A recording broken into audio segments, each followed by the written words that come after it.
త్వరగా వాడి గతం గుర్తొచ్చేలా చేయండిరా. స్టోరీ కంటిన్యూ చేయరా. వీడి పేరులో ఉన్న సంతోషం వీడి కళ్ళల్లో కనిపించటం లేదు.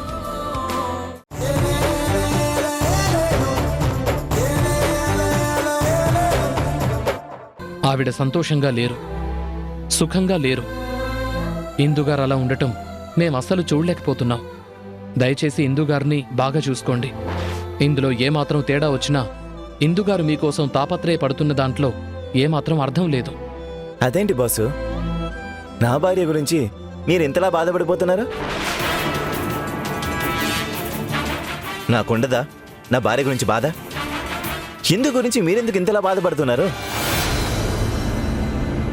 సుధీర్ చెప్పిందేంటి, మీరు మాట్లాడుతుందేంటి ప్రణయ్? అయ్యో సారీ సారీ బ్రదర్, నేను తప్పుడు ఉద్దేశంతో అలా మాట్లాడలేదు. నా మనసేం బాగాలేదు.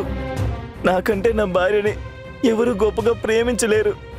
తన గురించి వేరే ఇంకెవరైనా కేర్ చూపించినా, తనని బాగా చూసుకోమని చెప్పినా ఎందుకో నాకు కోపం వచ్చేస్తుంది.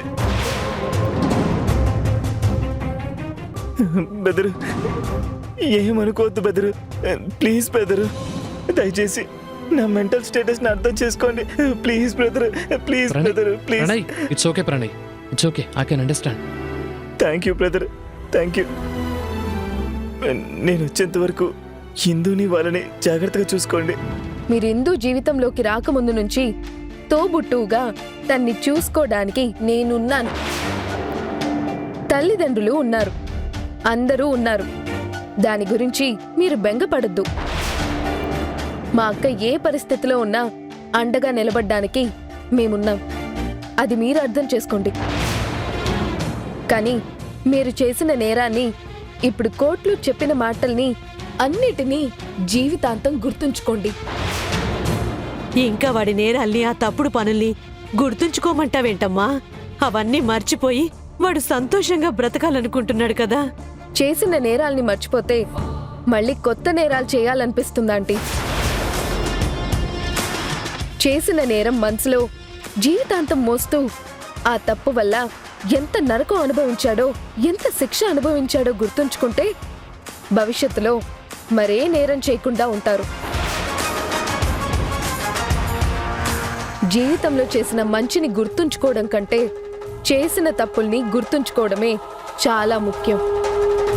అప్పుడే ఆ తప్పులు చేయాలనుకోవడం కాదు, ఘోరమైన నేరాలు చేయకుండా ఉంటారు. ప్రణయ్, ఇలా అంటున్నానని మీరు అపార్థం చేసుకున్నా పర్లేదు. ఇప్పటికి కూడా కోర్టు నమ్మినంత తేలిగ్గా మేం నమ్మలేకపోతున్నాం. దయచేసి ఆ మాట అనకండి ప్లీజ్, నాకు ఏదో అయిపోతుంది. ఇదే ఈ ఆవేశం, ఈ కోపం తగ్గదు. పశ్చాత్తాపడినవాడు ప్రశాంతంగా ఉండడానికి ప్రయత్నిస్తాడు. జీవితంలో మళ్ళీ ఆ తప్పు చేయకుండా ఉండడానికి బలమైన నిర్ణయం తీసుకుంటాడు. ఇలా దెప్పి పొడుస్తూ ఉంటే మార్పొచ్చిన మనిషికి మనశ్శాంతి ఎలా ఉంటుంది? నేనేం దెప్పి పడవడం లేదు. అతను 1కి 2 సార్లు ఈ నేరం నుంచి తప్పించుకోవడానికి ప్రయత్నాలు చేశాడు గనక ఇంకా అనుమానించాల్సి వస్తుంది. అతను పూర్తిగా మారాడని నిరూపించుకోవాల్సిన బాధ్యత అతనిది.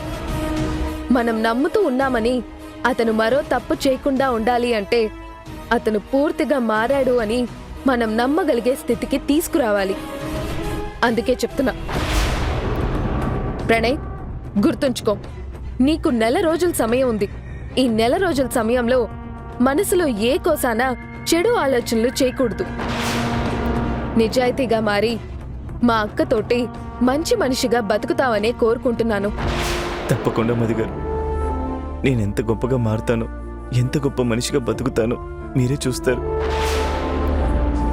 మధు, ఇప్పటికి కూడా నువ్వు నన్ను అనుమానిస్తూనే ఉన్నావంటే నువ్వు మామూలుతోనే కదా.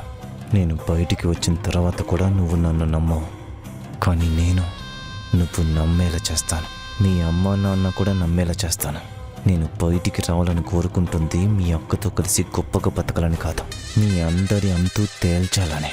మొదటి పతనం నీదే. నిన్ను, నీ జీవితాన్ని ఏం చేస్తానో ఇప్పటికీ నిర్ణయించుకోలేదా?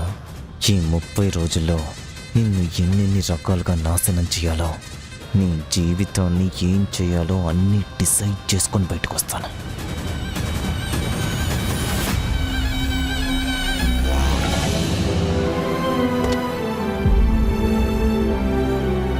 ఈటీవీ విన్ గుర్తుకొస్తున్నాయి, గుర్తుకొస్తున్నాయి, గుర్తుకొస్తున్నాయి.